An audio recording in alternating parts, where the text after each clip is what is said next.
Hello, ladies and gentlemen, and welcome back to Psychotyme Plays The Evil Within.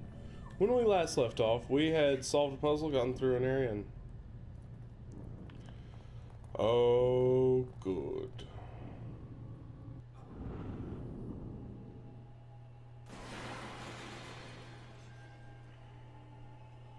Uh-huh...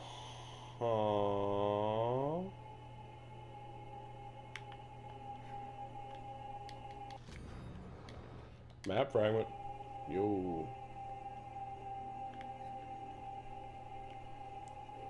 Well, we're back in the hospital. Great.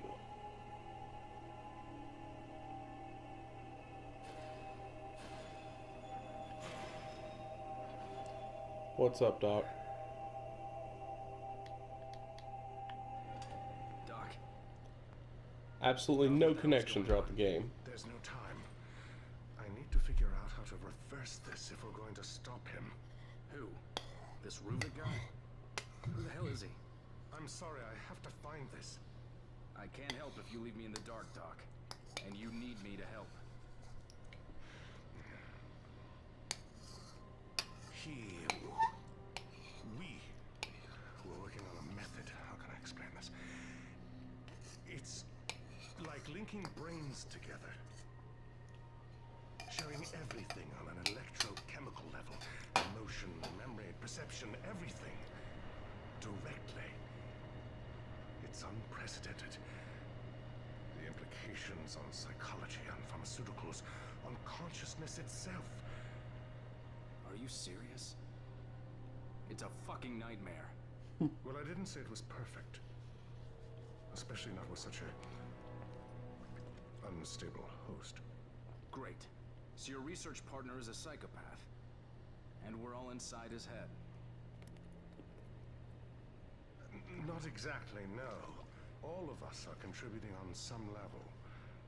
But he's the only one with conscious influence. You know how he thinks. What does he want? Well, it's just a theory, but I'd say he wants us dead. It's a pretty good theory. Huh. Cool. Doctor? Alright. There's a picture of little Lily Castellanos.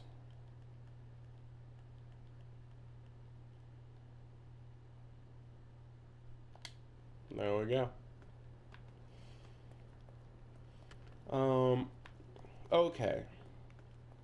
Since the game has now kind of given a better explanation as to where we are and what we are doing, I can now kind of start to explain things as they happen rather than just at random. So, I didn't want to explain any of the creatures or anything like that because that would actually ruin a lot of the fun.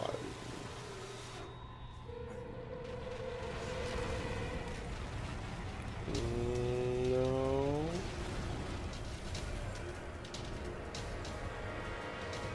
I'm gonna need for you to not. Bro, I'm gonna need for you to not. Okay. Now,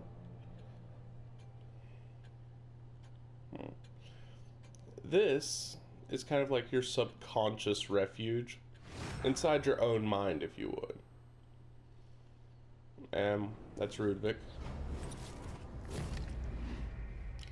Those creatures right there, as they said, are people that have dissociative identity disorder. What it has done is it has created these double-headed creatures that each head is like a different personality, and the ones with those really vicious heads are supposed to be the ones that have suicidal tendencies. Actually, let me save a little bit of time here. Anyways, but yeah, the ones with twin heads, dissociative identity disorder people, and in this world, their different personalities have manifested as different heads on the same body, always attacking each other. What you doing, man? Is this how we're gonna go down, bro? I mean, I've done it to enough people. I really can't not see the irony here. Detective Castellanos. Was that someone else's memories? I somehow doubt that. Now, that's another thing about this game. You are sharing collective consciousness with other people. Have a bad dream? This character will actually be explained later on in the game, so I can't really spoil dear old Nurse Ratched here, but No, not that way. No, needless to say, no, not that way. No. I think we're finally getting other people inside of our head. Please refrain from agitating the others. You got it, Nurse. But I feel pretty agitated. You don't know what Alright. Now, since we have been kind of let in on it, I'll go ahead and start explaining some things. The chainsaw guy is supposed to be a manifestation of Ruvik's, I think it's his desire to experiment on the flesh, you know, remove organs from people, stuff like that. That's all of his, like, physical aggression. Whereas, since we're in his mind, the Keeper is supposed to be, like, the manifestation of his missing physical form. He wants his body back, but since his body is not physically here, that is what that is supposed to represent. There are a couple others that'll be coming up, and I'll explain them as I remember them as they come along. The Keeper's kind of an interesting one because it shows that he has abandoned his body, you know, thus it being locked away in a box. But he still holds it dear. So, it's kind of his body is not useful for him right now, but he still values it.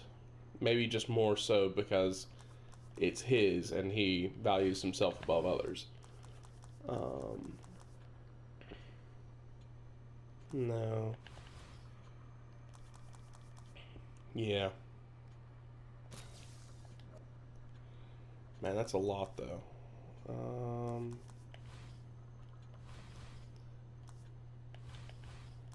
Kind of at that point where additional stock wouldn't be very worthwhile. Maximum sprint would be a good one to dip a little bit into.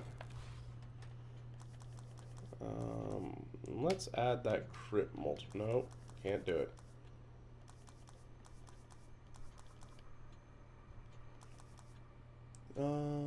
Yeah. Yeah. Still have enough to probably upgrade one more thing. It's not going to be life.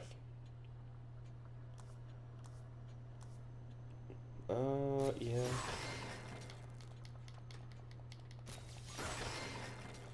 That'll increase how many bullets I can spray with my handgun. Always helpful. Alright. And characters that you run across in this game, some of these characters are real. Some of these characters are not real. And in order to kind of keep a running list of them, the basic thing to remember is if the character is named, if the character is unique, the character was probably a real person. But a lot of the villagers and stuff like that are just memories of different people that have manifested in this world.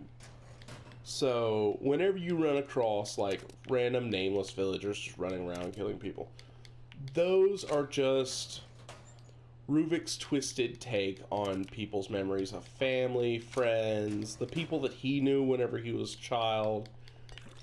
That's where his influence has corrupted them. And to an extent, some of them will be real people. Like I said, the ones with dissociative disorder that are twin-headed people, those are most likely real people trapped inside this area. But the number of those are actually fairly few and far between. There'll be a couple of villains, bosses, and stuff like that we will run across over the course of this game that I will then be able to explain as we see them. I don't want to ruin anything, which is why I don't want to explain some of the cooler ones until they come up. So, like I said, now that the game's kind of given us the basis, I can explain what's going on a little bit better. That takes quite a bit of dosh.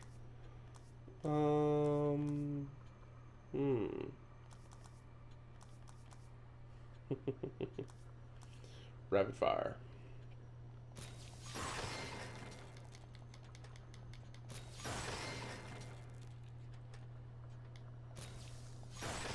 There we go. Now that's a gun. That's not a knife. This is a knife. Now let's drop one more into grenades. Why not?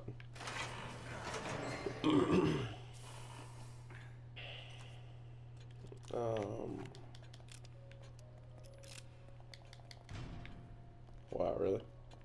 I don't understand that door, because that door literally just leads to that other side of the road, but it's locked at random points for no real reason. Okay, take a breather.